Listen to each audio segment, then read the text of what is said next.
Hi guys, welcome to or back to our channel and today's video. I know this has been super long awaited.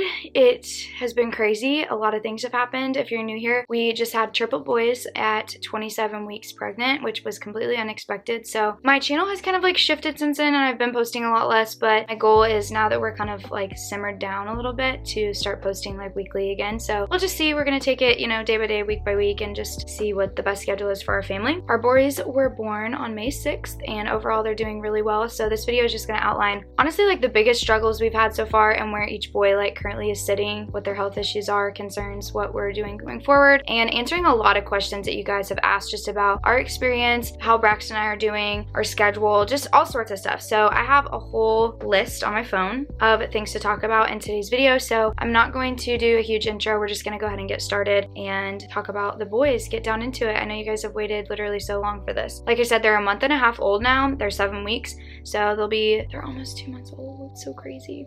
So firstly, I think the biggest asked question is when are they coming home? It's going to be a while. It's going to be a long while. They're 27 weekers. Like they were so little and so much stuff has to have time to mature and grow. So it's going to be a hot minute, but hopefully, maybe fingers crossed, we can have somewhat close to our due date. Some of them will start coming home. I don't even know. Like we have a whole bunch. It's just crazy to me still. Also, look how cute these shirts are. Fuller House, they say all our names on the back. Our friends did it for a fundraiser for us and it was literally the cutest thing when they came and dropped these off and like just obsessed. Anyways, I had to just talk about how cute this is. Speaking of that, we're changing our channel name to the Fuller 5. So be prepared for that change. If you go to search our name and it's not Aubrey and Braxton, that's why. You'll see some new channel art and just, I don't know, some new stuff on our channel. So just be prepared for that. Firstly, before I get into a specific child, I'm going to just in general talk about things that they share and have in common. That way it's like kind of makes sense when I go into each boy. So all of them have PDAs, which are heart murmurs basically in their heart. It's just a duct that has not yet closed. So sometimes babies grow out of them, sometimes they have to get treatment for them. We did go through treatment through a couple different ways with all three of them. We had Tylenol and Indocin. They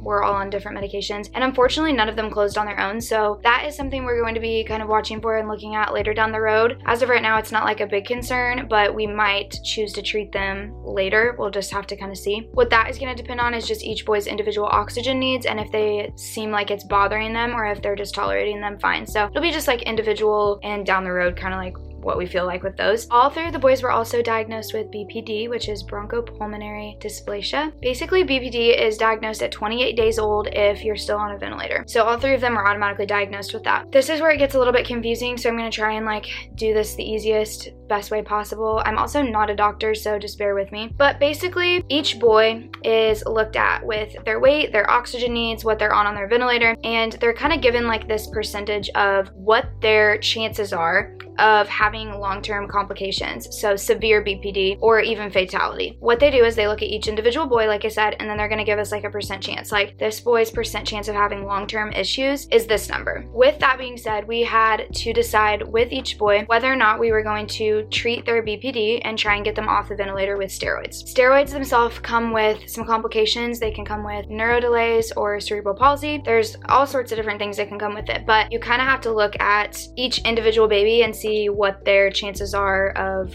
having complications versus not. So just keep that in mind when I go through each baby because I'm going to talk about the whole steroid thing and their lungs and our decision with that. So that's what I'm talking about when I say steroids was did we decide to treat their BPD and try and get them off of the ventilator. So with Kroy, he was intubated for quite a while and we did a scale with him and kind of like saw his percent chance of having issues. It was about 50% chance that he would have lifelong complications or fatality if we left him on the ventilator. Overall, for his quality of life, we asked, the doctors and our care team what their personal opinion would be because obviously Braxton and I haven't done the medical research. We did try and like sit down together and talk about the pros and cons of each decision. The problem is that the ventilator and them being on it for a long period of time has severe complications as well. So it poses a huge risk for them to continue being on a ventilator. With that being said, after we talked about the chances of this and that with both, we decided to go ahead and treat Kroy with steroids. He responded great to steroids. He was able to come off of his ventilator within the first 24 hours and he was put on NIPPV. You can do your research kind of on that, but it's basically just, it's not doing as heavy ventilation on his body. And he actually was able to come off of that and go on to CPAP for about a week. He ended up needing to go back onto NIPPV, which was totally fine with us because we actually weren't even expecting him to get to CPAP. So he's on NIPPV right now, and hopefully soon he will be starting a second round of steroids and can come off of that NIPPV. We're hoping to get him down on lower levels of oxygen. The biggest difference with like ventilators and NIPPV is that it's non-invasive, so it's just a lot gentler on their lungs whenever they're able to come off of that heavy ventilation. So he's honestly doing really, really well right now. He is definitely the strongest of all three of them. He is hopefully going to be able to start eating soon. We're kind of taking that day by day. He has to be on lower oxygen needs in order to try to start eating by mouth, so we're just, like I said, waiting and seeing like how he does. The goal with him right now is just to get him on lower oxygen needs and hopefully keep going down with that support. He recently just started wearing clothes in the NICU, which is super exciting, and him and Ezra both have open beds. If you're new here, Kroy and Ezra are at one hospital and then Daxon is at another, and that's because of Daxon's surgery needs, which I'll talk about in a minute. Overall, Kroy has been pretty chill. He hasn't had like any big issues. So like I said, he's the easier baby for sure. I don't have to like get as concerned about him, but obviously we still just want him to grow and get bigger. But yeah, overall, great. He's doing good. So I'll just kind of leave it at that with him, and we'll move on to Daxon. Daxon is a little bit more complicated. If you have followed our journey from my pregnancy, you know that we had the biggest stress with him. He was baby C. We could not visualize his stomach on ultrasound, so we weren't sure if he had a stomach. We now know what's going on. So this is their best guess as far as Daxon right now and his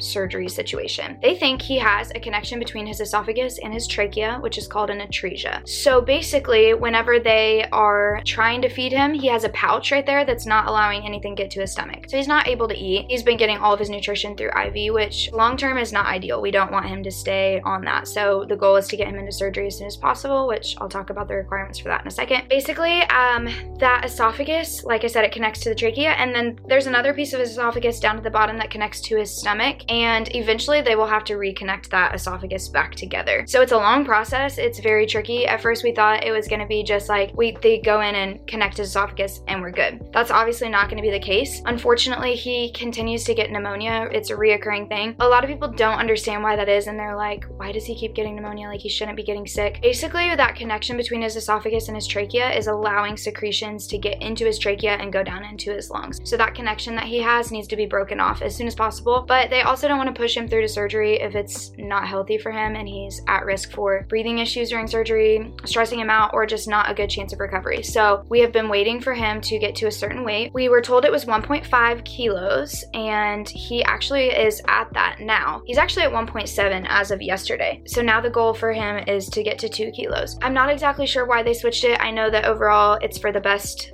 for him, so we're just trusting that process, but it is frustrating because basically every time that he gets pneumonia, we put him on antibiotics. He does good, we take him off for a couple days, he gets pneumonia again. So he's had pneumonia 3 times in 7 weeks. Very, very frustrating situation. They also can't keep him on antibiotics to keep him from getting sick because long-term antibiotics on him is not good. Plus, he's on a very low dose antibiotic. So the antibiotic that they're using to treat him is a lot safer for him, whereas if he built up an immunity to it by staying on it for a long time, then they would have to treat him with one that is more harsh on his body. So he's really close. We have heard that surgery is probably within the next 1 to 2 weeks. So fingers crossed. We want him to, you know, obviously be big and get strong and be able to have breast milk. He hasn't gotten to eat any breast milk at this point, so just IV nutrition only. He was on a conventional ventilator the whole time up until about a week ago. They had to move him up to the oscillator ventilator, which is kind of the highest level of ventilation. It's kind of confusing to explain, so I'm not really going to get into that, but we don't want him on that. We want him to be back on conventional. I got news today that he is actually being taken off the oscillator and switched to the conventional ventilator again. So fingers crossed that he does good and stays good on that. His oxygen needs were actually really, really low whenever he was on the conventional ventilator, to the point where they could have extubated him. The only problem was that he was gonna have to be intubated again for surgery anyways. So it's like, what's the point in trying to get him off the ventilator if we're just gonna have to put him through the trauma of getting intubated again? So the goal is to get him through surgery, get him all fixed up, and then he will hopefully try and come off of his ventilator. As far as surgery goes, the goal now is they're going to do a bronchoscopy, which is basically a scope down him, and they're going to check out everything and see if he for sure has that atresia, what his TEF fistula looks like. So that's what we're doing as of right now. after that, they will break off that atresia if there is one,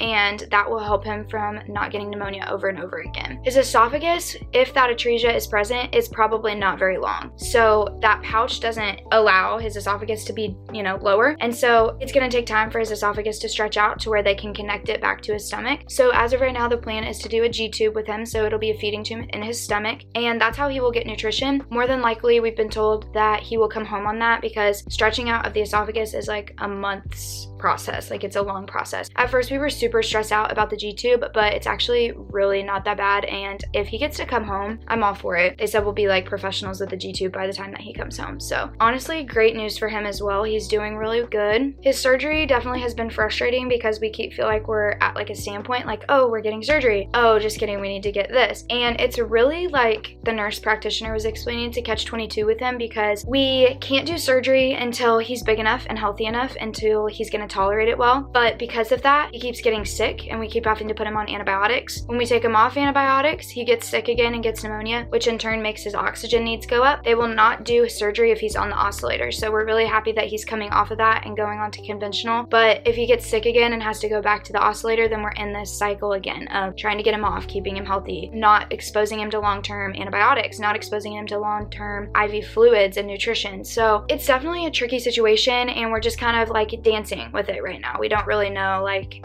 I'm just praying it all aligns for him. He's off antibiotics today, so first day off antibiotics. I'm expecting, but I'm hoping he doesn't get pneumonia again, but expecting it he probably will. If that's the case, we just need to pray that if he does get sick again, he can stay on the conventional, because the surgery team will do surgery if he is sick with pneumonia, as long as he's been on antibiotics for X amount of days. We don't really know how many days that is, but they will do it with him on antibiotics. They just won't do it with him on the oscillator. So not that I want him to get sick, but if he does get sick again, then our main goal is just to keep him on the conventional ventilator. So like I said, after that happens and after surgery, his goals are just to get off the ventilator as well. We don't know if we'll have to do steroids with him or not. It'll just depend on kind of like how he's able to wean in the weeks following surgery. Obviously, you don't want to keep him on a ventilator for too long. It's not good for them. So we will be addressing that kind of when it comes closer to doing so. That's honestly like the basics of it with him. He's honestly doing well, besides the fact he keeps getting sick, but he's like a champion. He fights through all these pneumonias. It's been really mentally exhausting to see him so sick, but he's a tough cookie. Like, honestly, he is a tough boy. So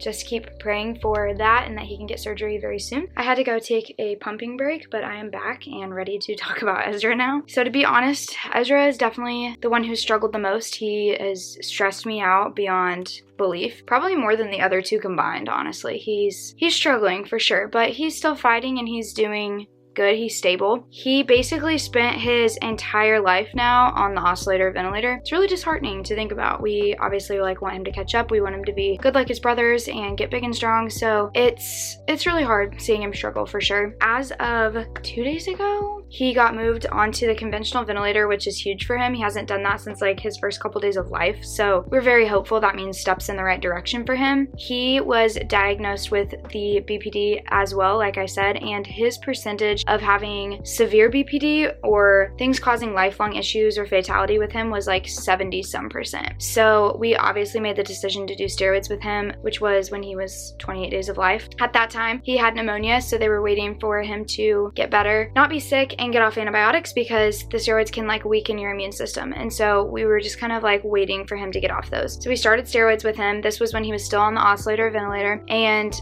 the first 24 hours, he was able to drop his oxygen needs like 50 to 60%, which was insane for him. We were so excited. And then he started backtracking a little bit and we were really confused. Like, why is he going back up on his oxygen? What's the deal? Unfortunately, he got pneumonia again and had to come off of the DART steroids. That was really hard just because I thought he was making good progress, and then it just kind of like got slammed in the door. So he's been on antibiotics again for pneumonia and just had his last dose yesterday. So we're hoping that means pretty soon here he can start DART again, which is the steroids course, and that will hopefully get him down on the ventilator or off of the ventilator. Like I said before, when we tried the DART, he was on the oscillator, but now he's on a conventional, which sets him up for even better success. His oxygen needs on the conventional are relatively high still, but we're hopeful that with this we can go ahead and get him down. He also started his life with brain bleeds on both sides of his brain, and we had to constantly watch those and make sure that they were going to go away. So he had a grade 1 and a grade 2 brain bleed. His grade 2 brain bleed has now dropped to a grade 1, and his grade 1 is completely gone. Thank goodness for that. We were like so concerned that he was gonna have issues with it, and luckily like they're going away and resolving on their own, so that's great. His heart murmur is huge, and they are potentially talking about doing surgery to fix his heart murmur if his oxygen needs don't get better with the steroids or down the line. So it's kind of like a one step at a time thing with him right now. We had to do the antibiotics, now we're going to try to do the steroids, and then potentially later treat his PDA. They're big enough now where they can't try and treat them with medication again, so that's why I said we're looking into possibly like a ligation surgery or a laser surgery with that. We'll just see. I haven't heard a whole lot on that. It's just been something that they wanted in the back of our minds. With the oscillator ventilator, he was not able to be held. We finally were able to have like an intervention where the team helped us hold him, even though it was like really tricky. And so basically it took like 20 minutes to get him out and let me hold him, and it was just a really stressful situation, but he did really well and he loved being held. So now that he's on the conventional ventilator, I've got to hold him again, and hopefully that just keeps going because it's so good for their development, and like skin to skin is just great with them. But it was 6 weeks before I was able to even hold Ezra, and it was so difficult, like so hard. They also struggled with him forever to try and get IV access. They were trying to do PICC lines, PVCs, and it was really difficult. And so at one point we thought we were gonna have to like transfer him even recently because they couldn't get IVs to do his antibiotics. Obviously they don't want to keep poking a baby, especially like a preemie baby, over and over, and so they were having to wait like hours and hours in between trying to get an IV access with him. Luckily they were able to get one and all was well, and he finished out his antibiotics. So I'm just praying that he can do these steroids and we'll just start to see an improvement with him and his lungs. Other than that, like he's done really well. He's tolerated all his feedings and everything good. All 3 of the boys have done well with that as far as like growing and gaining. Like I said, Daxon can't eat, but Kroy and Ezra have tolerated food very well, and I think we're up to like half an ounce, maybe a little bit more every 4 hours now. So it's really nice for me because I'm able to like build my milk stash up right now. I'm able to like kind of stock my freezer full for when they do come home and they're big boys. All 3 of them right now are doing light cycling, so they're trying to keep their beds open. Daxon's is still enclosed, but they're trying to keep the blankets off of the beds for 12 hours a day. That way they get used to like light night when they're supposed to be awake, when they're supposed to sleep. And then they've all been getting eye exams to check for retinopathy, I believe it is. And it's basically just they're checking their blood vessels to make sure that their eyes are growing how they're supposed to and those blood vessels are extending out. All 3 of them are stable right now, so they're being checked every 2 weeks instead of weekly, which is great. I hope it stays that way. There is things that we can do to treat that if it comes down to it, so I'm not going to stress myself out too much about that until the time comes with it. So overall, they're doing well. They're struggling, but they're doing well. I think it's just a day-by-day thing. It's a lot longer of a process than a lot of people can understand. We're going to be in the hospital for a while. It just takes time for them to develop and learn to do things that a normal baby would. It is very mentally exhausting on Brax and I think we've done pretty well, especially recently. We're just kind of adjusting and just letting God handle it because it's like honestly out of our control. Our care teams and God is the only one who can like take care of these babies. We're just doing our best to stay positive, stay together. I don't know, we have to be our best for them and for them to grow. So just lots of things to pray for, or you know, send good vibes if that's your thing. I think Kroy's obviously doing the strongest, but anything could turn around at any moment. So just keep praying that these little guys keep developing, that Daxon gets stronger, gains weight, and has a successful surgery. Hopefully he can stay off of the oscillator ventilator. Pray for Ezra that he can stay off the oscillator and stay on the conventional ventilator. He struggles still with like cares, being touched, and like I don't know. So we just want him to be more comfortable. No, we just want their lungs to get better and bigger and develop. That's like the biggest obstacle with all 3 of them right now. Even Daxon, I feel like. Actually, maybe not with Daxon. His might be surgery. But anyways, just pray for them. Just a couple other random things I wanted to mention. We are live now on TikTok. We're actually making TikToks. I've only dropped one because I just kind of was testing the waters and I didn't know what I was doing, but it's gone really well and we're growing on there too. So make sure you follow us on TikTok. I post a lot on the Fuller Triplets Instagram. Pretty much every time that I go there, I post videos of them, and I'm planning to start posting more pictures. It's just taken a while to like kind of adjust to everything and like see what, I don't know, what all needs to be done, I guess, if that makes sense. What our schedule looks like, what we want to post, what we want to keep to ourselves, how we want to go about posting it. Do we want to tell family first, friends? It's a lot. So thanks for bearing with us, but I do share more stuff on there, and then also the Fuller Triplets Facebook page. If you're not following those, make sure you go follow them. Upcoming videos that we have, we're doing some NICU day in the life vlogs, which I think you guys will really enjoy. It's going to be actual footage of the boys, so I know that that'll be fun for you guys to see. Those of you who don't have Instagram, you haven't probably even seen a lot of stuff of the boys, so I understand like you guys are excited to see them too, and I'm totally fine with sharing videos and stuff of them. We have decided to keep like some of their lives private. There's just some stuff that we aren't going to share with you guys, but overall I love having you guys a part of this journey, and we appreciate like your support. So I always try and like include you, and I hope that you feel included in everything. I know it's been kind of a crazy first almost 2 months with these boys, but we're doing the thing and we're doing well, and I hope to keep, you know, progressing and updating you guys as they grow. As long as they are chill and don't do too much crazy things, I think it'll be a lot easier to post weekly videos again now. But like I said, they're my first priority and, you know, my main concern, and then next my mental health, Braxton's mental health, our relationship. So YouTube has to obviously come third in that scenario. And so thank you for being patient and just being here for us. We appreciate the support so much. You guys are making it possible by watching all of our content for me to be able to stay home with the boys, and I know that they will probably have some sort of additional things that they need help with in their care, and so I want to be the one taking care of them and doing that stuff. I don't want to miss out on them growing up, and I want to make sure they're like well taken care of. So you guys make that possible, so thank you for that. Also, your messages, comments, everything does not go unnoticed, but I barely have time to even film and edit and post right now, so I'm sorry that I am slacking on responding to people. I really do see your stuff. I try and like your stuff, or you know, at least like react to it. That way you guys know that I'm reading it. I read everything that's sent to me. It just takes me a while. Sometimes it's like a couple weeks before I even can open a message. We have a lot of outreach right now, which is great. I love it. But I just don't want you guys to think that we don't appreciate it or that it doesn't go unnoticed, because I see it and I love it and I appreciate it so much. But if I spent the time that I used to during pregnancy, you know, sending and responding to comments and DMs and messages, then I wouldn't have time to even like film or edit or spend with the boys. So there's that. We do have a lot of friends and family who have donated and helped us out financially, so we're able to get hotels on the weekends down there and stay whenever we can, because we are an hour away from them. Thank you for just being here, loving us, supporting us. I'm also going to be doing a pumping video coming up. We're going to do a nursery tour soon whenever we get it set up, and part 2 of the baby shower is dropping on Sunday, so make sure that you guys are here for that. Honestly, I think that that's it for today. I don't have much more to share. We'll be keeping you guys more updated. The baby shower videos are from the YouTube virtual people who sent us gifts, so make sure that you guys go watch that if you guys sent us something, because I would love for you to see all of the gifts that we had and like the outreach. It was just amazing and we feel so loved. So thank you. We love you all so much. We will see you soon for the next video.